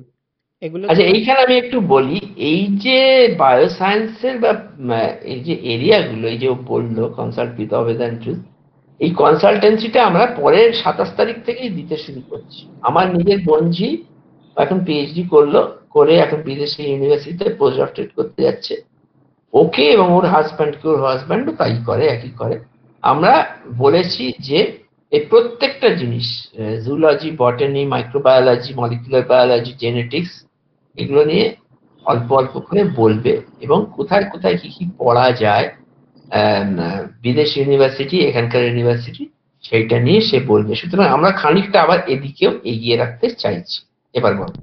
হ্যাঁ, তুমি ওগুলো নিয়ে পড়লে তুমি গ্র্যাজুয়েশন করলে তারপর তুমি কম্পিটিটিভ এক্সাম দিতে পারো, হায়ার স্টাডিজ করতে পারো, এমএসসি করতে পারো, বিএড করতে পারো, বা বিভিন্ন কোম্পানিতে। কোম্পানি জব এটা বেশি হয়, কারণ হ্যাঁ, ওই যে। কোম্পানি জব হচ্ছে যে এগুলো থেকে যেগুলো হয়, যে মলিকুলার বায়োলজি বা জুলজি, বটানি অতটা নয়, মাইক্রোবায়োলজি, বায়োটেকনোলজি, এইগুলোতে চাকরি করলে, এগুলো যদি স্ট্রিমে পড়ো, তাহলে সঙ্গে সঙ্গে কোম্পানি মানে একেবারে ক্যাম্পাস থেকে তুলে নিয়ে চলে যায়। এটা তোমাদের কোনো ধারণাই নেই। এই জন্য আমি বলছি যে এই এরিয়া গুলো নিয়ে যখন তোমরা জানতে পারবে, সুতরাং চাকরির ব্যাপারটা তোমাদের অনেকটাই হয়ে যাবে। এটা ক্যালকাটা ইউনিভার্সিটিতেও পড়া যায়, অন্যান্য ইউনিভার্সিটিতেও পড়া যায়। এটা পরের দিনে আমরা ভালো করে আরো আলোচনা করবো। তারপরে আচ্ছা। এগো। আচ্ছা, এইখানে দেখো এমটেক, পিএইচডি এগুলো, এমসিএ এগুলো হচ্ছে এখানে তো সবগুলোর জন্য করেছি। একটা একটা লিখেছি বলে আমরা এগুলো দিয়েছি, কিন্তু বায়োসায়েন্স করে এমটেক করা যায় না। ঠিক আছে, এটা তোমরা মনে রাখবে। এবার দেখো, তোমার যদি পিওর সায়েন্স ভালো লেগে থাকে, এবার পিওর সায়েন্স যদি তুমি নিয়ে থাকো, সেখানে এবার তোমার একটা অপশান থাকবে, ইঞ্জিনিয়ারিং তুমি পড়তে চাও কি না। যদি তোমার ইঞ্জিনিয়ারিং ভালো লাগে বা তুমি ইঞ্জিনিয়ারিং করতে চাও, তাহলে তুমি জয়েন্ট দেবে। এবার জয়েন্টে যদি পাশ করে যাও, তাহলে ইয়েস দেখো, তুমি computer science, biotechnology, agriculture, B pharm বা ইলেকট্রনিক্স এর কোনো। কেন এই 5-6টাই লেখা আছে? কারণ এটাই হচ্ছে অবেদের ইনপুটটা। এই 5টা 6টা এরিয়াই বর্তমানে চাকরি পাওয়ার জন্য যথেষ্ট এবং ভালো এরিয়া। অন্যগুলোতে যেমন সিভিল ইঞ্জিনিয়ারিং যদি পড়ো, মেকানিক্যাল ইঞ্জিনিয়ারিং পড়ো, আগে আজ থেকে 20 বছর আগে হলো যে প্রচুর চাকরি ছিল, এখন কিন্তু সেগুলো আর চাকরি নেই। এটা হবে, এটা আমরা বাজারটা বুঝি।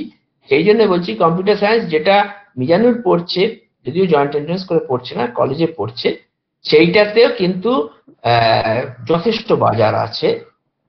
বায়োটেকে তো খুবই বাজার আছে। এগ্রিকালচার, জাকারি আগের দিন বলেইছে কিরকম বাজার আছে, এত রকমের স্ট্রিম আছে, ভাবা যায় না। আমি জাকারিয়াকে আবার বলবো আরেকজন কোনো ভালো টিচার বার করতে, যে করবে। আর তারপরে হচ্ছে বি ফার্মা, ফার্মাকোলজি পড়তে পারো। ইলেকট্রনিক্স এ মোটামুটি ভালো চাকরি, অতটা ভালো না। এবার এলো হ্যাঁ, যা। এইখানে দেখো, তুমি জয়েন্ট দিয়ে যদি পড়ো তাহলে বিটেক ডিগ্রি পাবে, মানে তুমি ইঞ্জিনিয়ারিং পড়ছো। আর আমি যে কম্পিউটার সায়েন্স পড়েছি ওটা আমি বিএসসি অনার্স পড়েছি।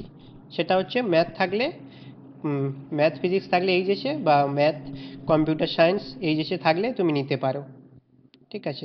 এবার এখান থেকে ইঞ্জিনিয়ারিং পাশ করার পরে তুমি কোম্পানিতে চাকরি করতে পারো বা এমটেক করতে পারো। ঠিক আছে। এবার দেখো, এবার তোমার জয়েন্ট ভালো লাগে না বা তুমি জয়েন্টের জন্য যেতে চাও না, তার জন্য কি হতে পারে? আর তুমি জয়েন্টে পাস করতে পারোনি। হ্যাঁ, তার জন্য কি হতে পারে সেটা আমরা এখানে দেখিয়েছি। দেখো, তোমার বায়োলজি, তুমি পিওর সায়েন্স ছিল, সঙ্গে তোমার বায়োলজি ছিল। ঠিক আছে, বায়োলজি থাকলে তুমি বায়োলজি সাবজেক্টগুলো ও পড়তে পারবে, সেই সঙ্গে biochemistry, math, physics, computer science, electronics, statistics আর বিসিএ মানে bachelor of computer application course করতে পারবে। আর তোমার যদি না বায়োলজি থাকে অপশনাল সাবজেক্ট হিসেবে, তোমার অনেকের কম্পিউটার সায়েন্স থাকে বা ইলেকট্রনিক্স থাকে, তাহলে তুমি ওই বায়োলজি রিলেটেড যে সাবজেক্টগুলো ছিল সেগুলো তুমি করতে পারবে না। ওই জন্য এখানে অপশানটা একটু কম আছে। এখানে biochemistry, math, physics, geology, chemistry, computer science, electronics, statistics, অথবা তুমি বিসিএ করতে পারো। আর এর জন্য করার পরে তুমি কম্পিটিটিভ এক্সাম দিতে পারো বিএসসি করার পরে, বা হায়ার স্টাডিজ করতে পারো, এমএসসি, বিএড, এমসিএ আর মানে পিএইচডি একটা জিনিস করতে তুই পারো। মিস করে গেলি, ওতে যদি লিখেছিস মিজানুর, সেটা হচ্ছে যে একদম ব্যাচেলার ডিগ্রিতে বিএসসি নিয়ে পড়তে পারো, সেটা লিখেছে। বিএসসি উইথ সাবজেক্ট, সেগুলো তো বলেছে, মানে একদম যে কলেজে পড়া হ্যাঁ, যাকে বলে, বিএসসি সেগুলো ইত্যাদি, পাশে সেগুলো বিএস অপশন রয়েছে। হ্যাঁ, বিএসসি পাশে। প্রথমে হুম, হ্যাঁ, সেটা তুমি মানে পাশে পড়লে, সেটা পাশে পড়লে খুব পাশে, একটা কিছু হয় না যদিও। হ্যাঁ। সেটা তাই তাদের দেখা যায় যে পাশে পড়লে আবার সেই দেখা যায় কম্পিটিটিভ এক্সামই দিতে হ্যাঁ, হচ্ছে। ঠিক আছে এটা। যাই হোক, এই মোটামুটি শেষ, তাই তো? হ্যাঁ, হ্যাঁ, এবার আর একটা অ্যালগরিদম আছে। এই এগ্রিকালচারে কি কি জিনিস, মানে কি কি ভাগ এটা আছে। আলাদা করে তো বলা হবেই, হ্যাঁ, কারণ এটা আমি বলা হবে। এগুলো আমরা ঠিকভাবে বলছি না। এবার অজস্র এরিয়া আছে হ্যাঁ, এগ্রিকালচার, এবং এগ্রিকালচার এখন মার নেই, অসম্ভব ভালো চলছে এগ্রিকালচার ইন্ডাস্ট্রি। এবং তুমি জানো তো, তোরা জানিস তো, যে এই যে নতুন কৃষি বিল 3টে গভর্নমেন্ট থেকে পাস করেছে, তার ফলে বিদেশি বিনিয়োগ শুধু নয়, এদেশেরও বড় বড় কর্পোরেট সব এগ্রিকালচারের উপর ঝাঁপিয়ে পড়ছে। এগ্রিকালচার জিনিসটাকে আরো বাড়বে এবং প্রচুর টাকা ইনজেক্ট হবে। প্রচুর টাকা যখন ইনজেক্ট হবে, তখন ইন্ডাস্ট্রি হিসেবে এটা উন্নতি করবে। তখন এখানে পড়াশোনা জানা ভালো, এগ্রিকালচার জানা লোকজনের প্রয়োজন হবে। এই বলে মোটামুটি আমরা আজকের আরেকটা এটা। জিনিস, এই যে আচ্ছা, গ্রাফিক হ্যাঁ, ডিজাইন, এটা বিবিএ আর এমবিএ, হোটেল ম্যানেজমেন্ট আর ট্যুরিজম, এটা সবাইকার জন্য, মানে যেটা যে কেউ করতে পারে। এবং এটা যে ব্যাচেলার ডিগ্রিতেই করতে হবে গ্রাফিক ডিজাইন, তার কোনো মানে নেই। হ্যাঁ, যার আগ্রহ আছে, যার উৎসাহ আছে, সে যে কোনো সময় গ্রাফিক্স ডিজাইন করতে পারে। হ্যাঁ, এইটা। আর বিবিএ হচ্ছে হচ্ছে এমবিএ, বিবিএ হচ্ছে যে বিজনেস অ্যাডমিনিস্ট্রেশন, কিভাবে একটা বিজনেস চলবে তার জন্য মাস্টার্স করা যেতে পারে, যেটা কোনো অন্য কোনো ব্যাচেলার ডিগ্রি তুমি নিয়ে তারপরে তুমি এমবিএ করতে পারো। যেমন বিকম পড়লে, বিকম পড়ে তারপরে তুমি এমবিএ করলে, এটা যেমন হতে পারে। তেমনি আগে তুমি ব্যাচেলার বিবিএ করে নিয়ে তারপর এমবিএ করলে সেটা হতে পারে। হোটেল ম্যানেজমেন্টও তাই। তুমি একটা হয়তো বিএসসি করলে পাশে, তারপর পয়সা দিয়ে একটা হোটেল ম্যানেজমেন্ট ঢুকলে, হোটেল মেনেজমেন্ট এবং হসপিটালিটি ইন্ডাস্ট্রিতে, ট্যুরিজমে এখন মোটামুটি ভালো। এইটা কখনো মার খায় না, যে হোটেল এবং ট্যুরিজম, মোটামুটি এই ইন্ডাস্ট্রি দুটো চলে। ঠিক আছে। হ্যাঁ। এবার দেখো, এখানে একটা অ্যালগরিদম, সেটা 1 থেকে 100 বা তারও বেশি পর্যন্ত প্রিন্ট করবে যদি এন গ্রেটার দেন। আর একটা কথা বলছি, এটা নিয়ে আমি একবার বলেছি, হ্যাঁ, এটা নিয়ে হ্যাঁ, আর দুবার বলার দরকার নেই। হ্যাঁ, এটা এখানে তোমরা খুব জাস্ট, ভালো করে একবার হোল্ড অন, হ্যাঁ, ভালো করে জাস্ট একবার এই একটা জিনিস যেটা দেখো। বলার, সেটা হলো যে ইনপুটটা দেবে সেটা 100 থেকে বেশি কিনা সেটা চেক রাখতে হবে, কারণ সে ইনপুট হিসেবে 100-র কমও দিতে পারে। সেটা যদি 100 থেকে বেশি দেয়, তাহলে তুমি প্রিন্ট করবে বাকি নাম্বারগুলো, মানে 1 থেকে 100 বা তার বেশি। আর যদি না দেয়, তুমি বলে দেবে যে 100-র কম দিয়েছো, তাই আমি কিছু করছি না। ঠিক আছে, করে তুমি শেষ করে দেবে। এবার একটা হোমওয়ার্ক দেওয়া হয়েছে, আগের দিন এটা দেওয়া হয়েছিল, এবং সেটা ফ্লো চার্ট করতে দেওয়া হয়েছে। আগের দিন সিউডো কোড করেছিলে তোমরা, আজকে তোমরা ফ্লো চার্টটা বানাবে, তার জন্য 3টে আমাদের নাম্বার। উদ্দেশ্য হচ্ছে এইটা থেকে বোঝাই, হোমওয়ার্ক গুলো থেকে বোঝা যে তোমাদের কার কার এই দিকে মতি আছে। যদি দেখি যে তোমরা পাচ্ছ না, বা খুব চেষ্টা করেও তোমাদের মাথায় এটা গজানো যাচ্ছে না, তার মানে এই নয় যে তোমাদের বুদ্ধিশুদ্ধি নেই। এটা বোঝা যাবে যে তোমাদের এই দিকটায়, এই কম্পিউটারের যে লজিক বা অ্যালগরিদমের দিকটায় তোমাদের খুব একটা পাচ্ছ না বা আগ্রহ নেই। এটা কিছু খারাপ কিছু নয়, এটা সবাইকে যে থাকতেই হবে তো মাথার দিব্যি কেউ দেয়নি। কিন্তু মোটামুটি ভাবে এটা যারা পারবে, তারা কম্পিউটার সায়েন্সের দিকে এগিয়ে যেতে পারবে, এটা আমাদের ধারণা। হ্যাঁ, ঠিক আছে, আমরা এখানেই শেষ করছি, অনেকটা হ্যাঁ। আমরা টাইম দিয়ে ফেললাম।